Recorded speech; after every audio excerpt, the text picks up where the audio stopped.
안녕하십니까. 오늘 아침에는 예언의 신 시대소망 732페이지에서 734페이지까지를 읽어 드리겠습니다. 그러나 빌라도는 그의 양심에 거스리는 길을 따라 그의 발길을 한 걸음씩 내딛었다.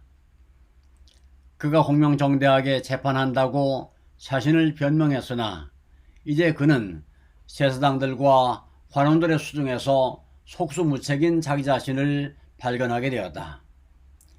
그의 흔들림과 우유부단함이 그를 멸망시켰다. 지금이라도 빌라도는 맹목적으로 행동하지 말아야 했다. 하나님께로부터 온 기별이 그가 막 행하려고 하는 행동에 대하여 경고하였다. 그리스도의 기도의 응답으로 빌라도의 부인은 하늘에서 온 천사의 방문을 받았으며 꿈속에서 그는 그를 구주를 바라보고 그분과 더불어 담화하였다. 빌라도의 부인은 유대인이 아니었으나 꿈속에서 예수님을 바라보았을 때에 그는 예수님의 품성과 사명에 대하여 아무런 의심도 없었다. 그는 그분이 하나님의 왕자이심을 알았다.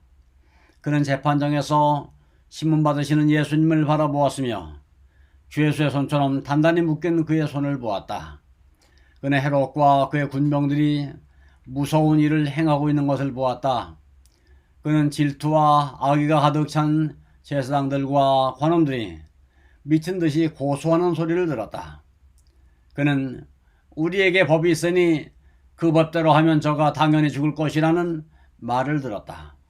그는 내가 그에게서 아무 죄도 찾지 못하였다고 선언한 후에 빌라도가 예수님을 채찍질하는 자에게 내어주는 것을 보았다. 그는 빌라도에 의하여 사형이 선고되는 것을 들었으며 그가 그분을 살해하는 자들에게 내어주는 것을 보았다. 그는 갈바리에 십자가가 세워지는 것을 보았다. 그는 이 지구가 어둠 속에 덮이는 것을 보았으며 다 이루었다는 신비스러운 부르짖음을 들었다. 더욱 그의 시선은 다른 장면을 보았다.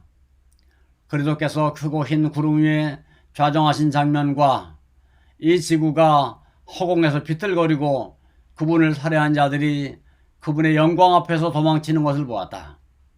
그 여인은 몹시 놀라 큰 소리를 지르며 잠에서 깨었다. 그리고 즉시로 빌라도에게 경고의 기별을 써보냈다. 빌라도가 어떻게 할 것인지를 망설이고 있는 동안에 한 사신이 군중들을 해치고 들어와서 그의 부인이 보내는 편지를 전달했는데 그 사연은 아래와 같았다. 저 어른 사람에게 아무 상관도 하지 마옵소서. 오늘 꿈에 내가 그 사람을 인하여 애를 많이 썼나이다. 빌라도의 얼굴은 파랗게 질렸다. 그는 자신의 상반되는 감정 때문에 갈피를 잡을 수가 없었다. 그러나 그가 행동하기를 지체하고 있는 동안 제사장들과 관원들은 백성들의 마음을 한층 더 격화시키고 있었다. 그들은 빌라도에게 결단을 내리도록 강요했다. 그는 이제 그리스도를 석방하는 데 도움이 될지도 모를 한 관습을 생각해냈다. 이 6월절에는 백성들이 선택하는 죄수 한 사람을 석방시키는 관습이 있었다. 이 관습은 이교도가 창안한 것으로 거기에는 공의라고 하는 추호도 없었으나 유대인들은 이를 매우 귀중히 여기고 있었다. 이때에 로마 관원들은 바라바라고 불리우는 한 죄수를 잡아두었는데 그는 사형에 처해질 것이었다. 이 사람은 자신을 메시아라고 주장했다. 그는 세상을 바로잡기 위하여 사물에 대한 다른 질서를 세울 권위가 있다고 주장했다. 악마적인 착각 아래 도둑질과 강도질로서 얻을 수 있는 것은 무엇이나 다 자기 것이라고 주장했다. 그는 사탄의 역사를 통하여 놀라운 일들을 행했으며 백성들 중에서 추종자를 얻어 로마 정부에 대한 반란을 선동했다. 그는 종교적 열성의 가면을 쓰고 반역과 잔인한 일을 감행하는 무정하고 절망적인 악인이었다. 빌라도는 백성들로 하여금 이 사람과 무죄하신 구주 가운데 하나를 선택하게 하므로 그들에게서 정의감을 불러일으키기로 생각했다. 그는 백성들로부터 제사장들과 관원들의 주장에 반대되는 예수께 대한 동정을 얻게 되기를 바랐다. 그리하여 군중들을 돌아보며 그는 진지하게 너희는 내가 누구를 너희에게 놓아주기를 원하느냐? 바라바냐? 그리스도라 하는 예수냐? 하고 물었다. 폭도들은 야수의 울부짖는 것 같은 소리로 바라바를 우리에게 놓아주소서 라고 대답했다. 바라바라는 부르짖음은 더욱 커져만 갔다. 백성들이 그의 질문을 이해하지 못한 줄로 생각하고 빌라도는 너희는 내가 유대인의 왕을 너희에게 놓아주기를 원하느냐? 고 말했다. 그러나 그들은 다시 부르짖기를 이 사람을 없이 하고 바라바를 우리에게 놓아주소서 라고 했다. 그러면 그리스도라 하는 예수를 내가 어떻게 하랴? 고 빌라도는 물었다. 또다시 밀려오는 파도처럼 웅성거리는 군중들이 악마처럼 부르짖었다. 인간의 탈을 쓴 악마들이 군중 속에 있으니 십자가에 못 박혀야 하겠나이다 라는 대답밖에 또 무엇을 기대할 수 있겠는가. 빌라도는 곤혹스러웠다. 그는 일이 이렇게 되리라고는 생각지 않았다. 그는 무죄한 사람을 그가 선고할 수 있는 수치스럽고 잔인한 죽음을 당하도록 내어주기를 두려워하였다.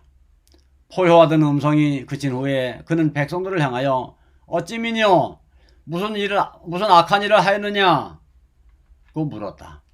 그러나 그러한 것을 논의하기에는 너무나 멀리 갔다. 그들이 원하는 것은 그리스도의 무죄를 증거하는 것이 아니라 그분을 정죄하는 것이었다. 아직도 빌라도는 그분을 구원하기 위하여 애쓰고 있었다. 빌라도가 세 번째 이르되 이 사람이 무슨 악한 일을 하였느냐? 나는 그 죽일 죄를 찾지 못하였나니 때려서 놓으리라 하였다. 그러나 그분을 석방하겠다는 이 말이 백성들에게 10배나 광포하게 만들었다. 저를 십자가에 못 박게 하소서 하고 그들은 부르짖었다. 빌라도의 우유부단함이 초래한 폭풍우는 점점 거세만 갔다. 피로에 지치고 온몸에 상처를 입으신 예수님은 끌려 나오셔서 군중들의 목전에서 채찍에 맞으셨다. 군중들이 예수를 끌고 브라이도리온이라는 뜰 안으로 들어가서 온 군대를 모으고 예수에게 자색 옷을 입히고 가시면류관을 엮어 씌우고 예하여 가로되 유대인의 왕이여 평안할지어다 하고 침을 뱉으며 꿇어 절하더라. 때때로 어떤 악인의 손이 예수님이 손에 쥐고 있던 갈대를 빼앗아 그분의 이마에 씌워진 가시관을 쳤다. 그때마다 그분의 관자놀이는 가시에 찔려서 붉은 피가 그분의 얼굴과 수염에 흘러내렸다. 하늘이여 경탄하고 놀랄지어다. 땅이여 압박하는 자와 압박받는 자를 바라보라. 미친 군중들이 세상의 구주를 애워쌌다. 조롱과 조소가 야비하고 참남된 저주와 뒤섞여 나왔다. 그분의 미천한 태생과 초라한 생애는 잔인한 폭도들의 비평을 받았다. 하나님의 아들이라는 그분의 주장은 조소를 받았으며 비루한 농담과 모독적인 욕설이 이 입술 저 입술에서 터져나왔다. 사탄은 구주를 모욕하는 일에 잔인한 폭도들을 지휘하였다. 할 수 있는 대로 그분을 노하게 하여 보복을 하게 하거나 그로 하여금 자신을 구출하기 위하여 이적을 행하도록 하여 구원의 경륜을 무산시키는 것이 사탄의 목적이었다. 이 땅에서 사신 그분의 생애에 단 하나의 흠이 있거나 무서운 시험을 견디는 일에 있어서 그분의 인성에 단 한 가지 실수라도 있었다면 하나님의 어린 양은 불완전한 제물이 되었을 것이며 인류의 구속은 실패했을 것이다.